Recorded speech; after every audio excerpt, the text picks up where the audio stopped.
Emailing senior managers, subordinates, and peers. Hello, welcome to this segment on email writing. Today, we will be looking at the subtle differences in the emails written to or by senior managers, subordinates, and peers. The rapport you have with the person will influence the tone of your email. Even then, there is a certain amount of authority and respect that a position demands. You need to be polite and respectful in your communication, even if your manager or director seems to be a friendly person. Where do you think the difference lies? It lies in the tone, the word choice or diction, and even the length of the email. Let us look at these in detail. Addressing a higher up in your organization or another organization demands more formality than we might use with peers and subordinates. It also reflects your caliber, and you will be evaluated on the basis of the way you communicate, directly or through emails. Some of the basic rules of writing emails will remain the same no matter whom you are addressing.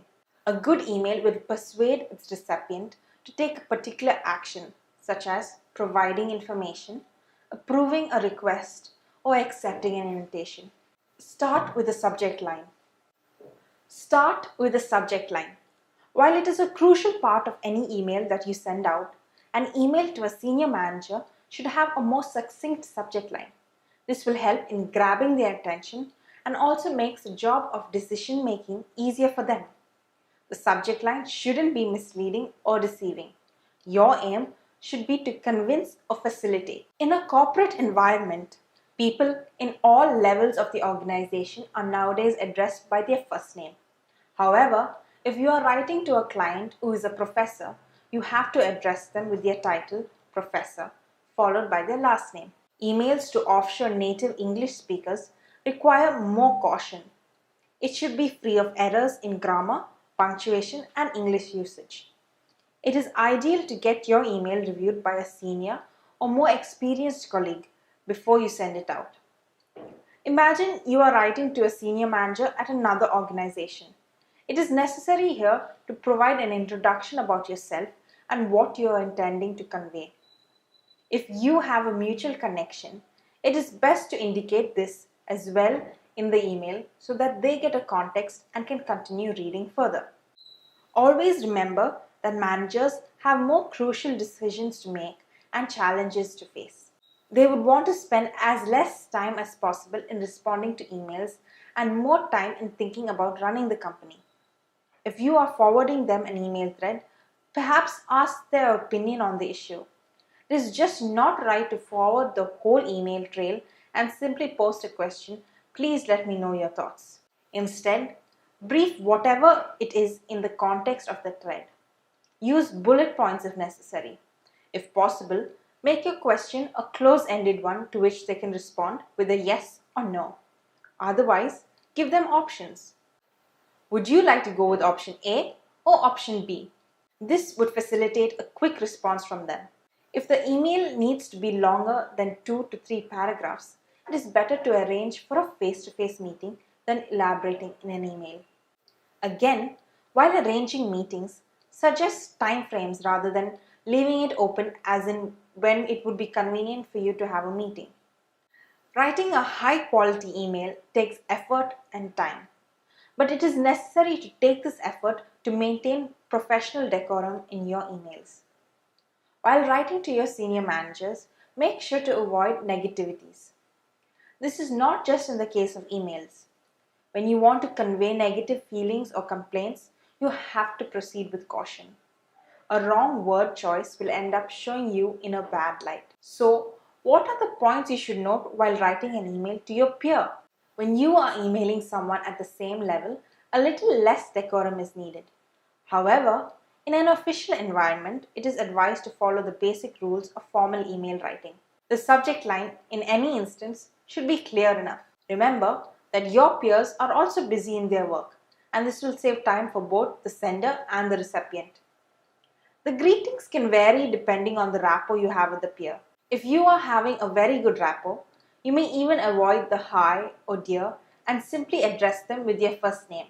Always remember that emails being sent in an official environment is recorded and you should not use it for discussing personal matters. The tone in your email can be less professional and you can sign off with a more relaxed terms like cheers.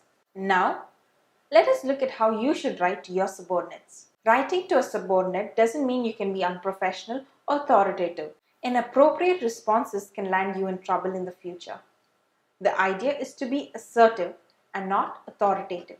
The subject line and content of your email should have all the relevant information that the subordinate might require to carry out the task you are assigning.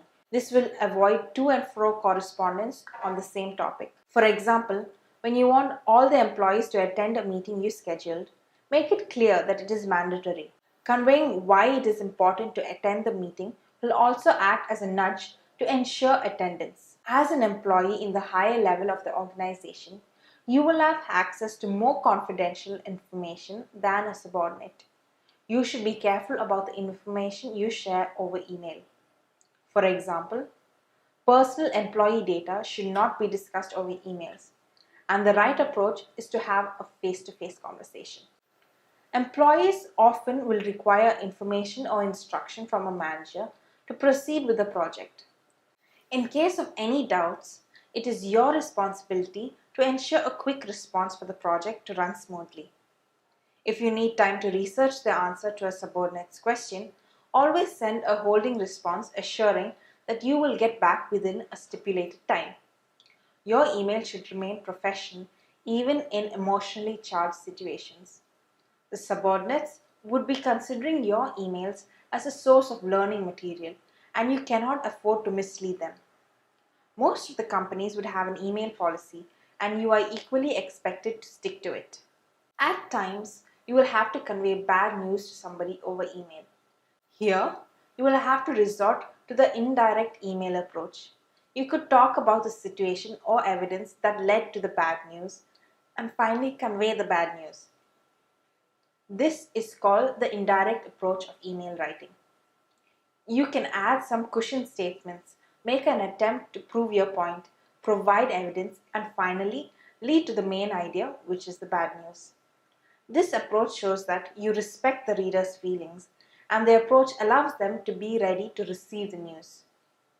Now, a point to keep in mind is that you cannot compromise on being clear and concise. If the email is too long, the reader might simply skip through the cushion statements and jump to the final or main point, which makes the whole effort futile. Let us wind up this session with few email examples. Take a look at this email written by an employee to a senior manager. I received a confirmation email from the clients that the promo project will be handed over to 𝗬𝗪𝗺. There is some redundant information in this email which can be avoided. We can rewrite this as promo project transferred to 𝗬𝗪𝗺 has been confirmed by the clients. Let's look at another situation. How would you convey that you are on leave to your senior and peer? To your peers, it would simply be an information transfer. You might write, "Hey Priya, I will be on leave today. Please take care of my deliverables which are due today. The updates are in the attached Excel sheet." This would be your email to your colleague with whom you have a very good rapport. When you write to your peers, you can be more casual and conversational. But how would you convey this information to your manager? "Hi Sugandhi, I would like to avail leave today as I am not feeling well. Please approve. Priya will be taking care of my deliverables today. Thank you." This would go as a request. As a manager, how would you convey to your subordinates that you will be on leave today? You could write, "Hi Priya, I will be out of the office for the day. Please ensure that the projects due today are delivered on time. Could you also send me an updated project status report by the end of the day?" There are differences in the way you sign off the emails too. In the email to your peer, it is okay to sign off with cheers. It reflects the casual relationship that you might have with the person. However, when you sign off an email to your manager, it is best to sign off with "best regards" or "thank you." A proper email will reflect your professionalism and that you take your job seriously. We hope you enjoyed this session on emailing managers, subordinates, and peers. We'll see you again in another segment soon. Goodbye.